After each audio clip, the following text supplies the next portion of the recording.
ดีวันนี้เขามาฮอดบ้านอื่นป่าแล้วนะอยู่เมืองแบงแขวงอารมณ์ใส่นะถ้าเป็นเบื้องวิธีพายเบื้องวิธีชีวิตของชาวบ้านสงเผ่ามงนะในเบื้อง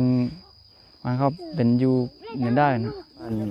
ว่าเราสูงอีกมุมหนึ่งอยู่เมืองนิดน้อยร้ายวันนี้จะเล็กน้อยขึ้นไป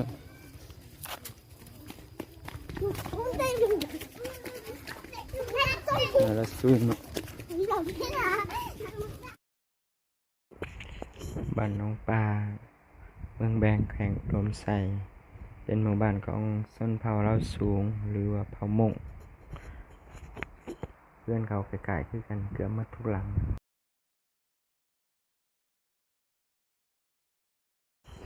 จะพาเขาให้เบิ่งทางด้านในเพื่อนของเขาเจ้าจะมีอย่างทางด้านในไปกับเด็ก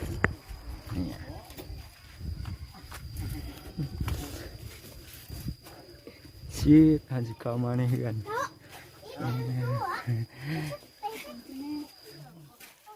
อย่าลมร้อน นี่คือทางด้านในเฮือนของเขาเจ้าเนาะ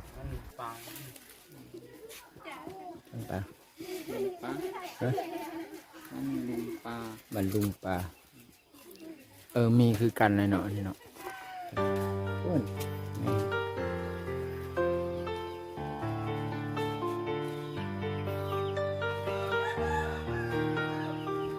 ่เขาบอกเคยเห็นมอนเบอรี่เขามาเพิ่ง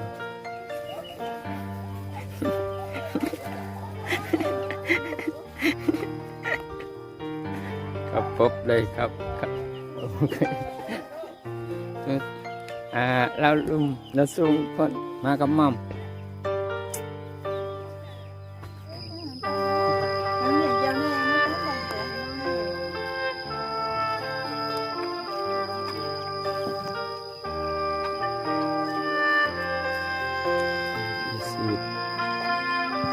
นี้เห็ดได้ปลูกปะ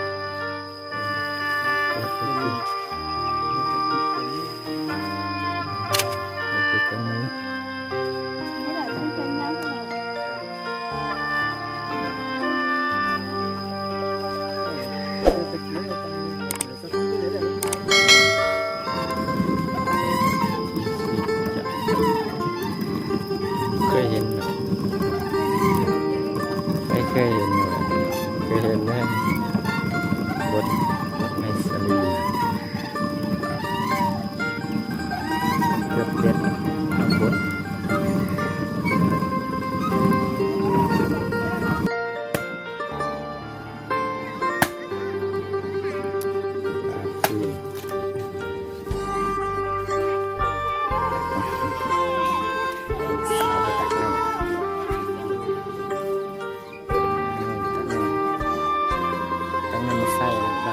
กินนะเป็นกุกกี้เนาะเดี๋ยวนี้เห็นนี่แหละกี้เขาได้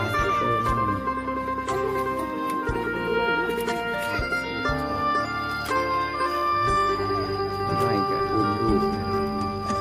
เอาน้องเป็นเสียบาทอะไร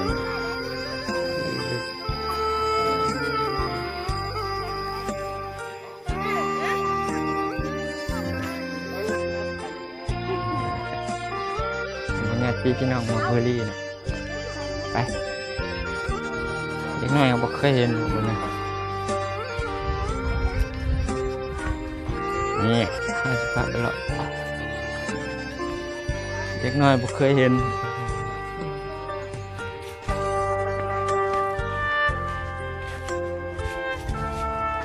จิเบอร์รี่ระบายยังเคยเห็นบางก็จะเป็นทรงง่ายชื่อว่างามหลายมันนี่ที่ว่าพามาเบิ่งธรรมศาสตร์งามนะเมืองเหนือเป็นบ้านเขาเอิ้นบ้านสนามบ้านสนามคือบ้านหกใหญ่มาใหม่มีแต่เราสูงมีหน้าสูงใส่อยู่ ประมาณ10ครอบครัวประมาณ10หลังคาเรือนแต่ว่าจำนวนคนประมาณ100ปลายผมสิว่าหลายพอสมควรแล้วเคยเห็นบ่เห็นเคยเห็นปลาเห็นจั่วเขาแห่น้ำ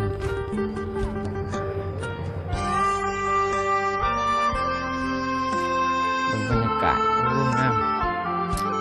อยู่ตรงคู่ผ้าเหล่าบาน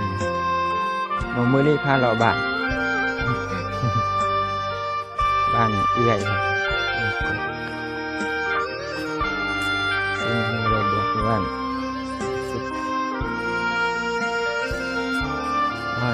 จะไม่พี่น้องอีกตื่นอยู่บ่งานมันเป็นยังตี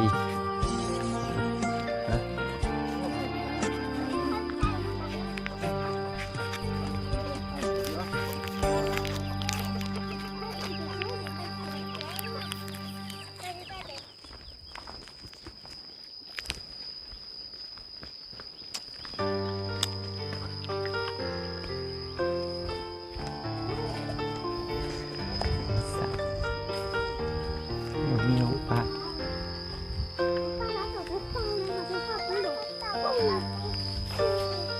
โอ้ลูกหลานเนาะลูกหลานมาบุรีเต็มเลย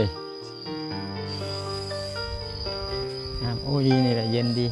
บุรีที่บ้านมันฮ้อน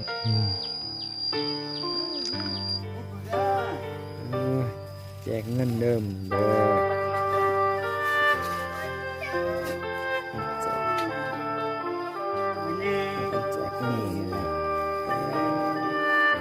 เจ้าก็หัวใจความใจอยู่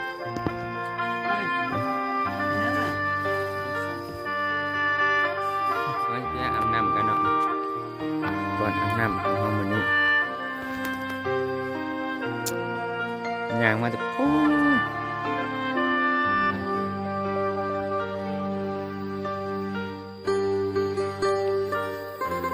อยู่การไปห้ามน้ำเป็นน้ำห้อง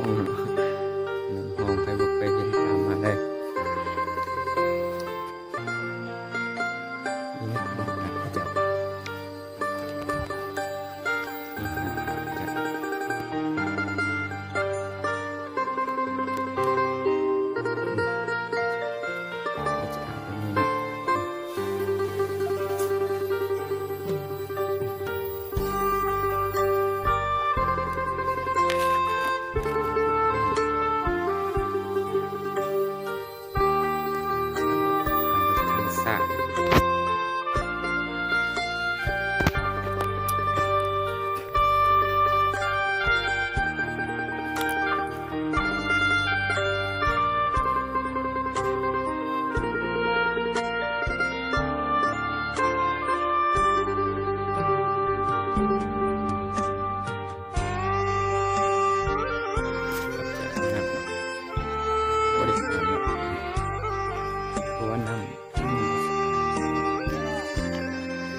เจ้า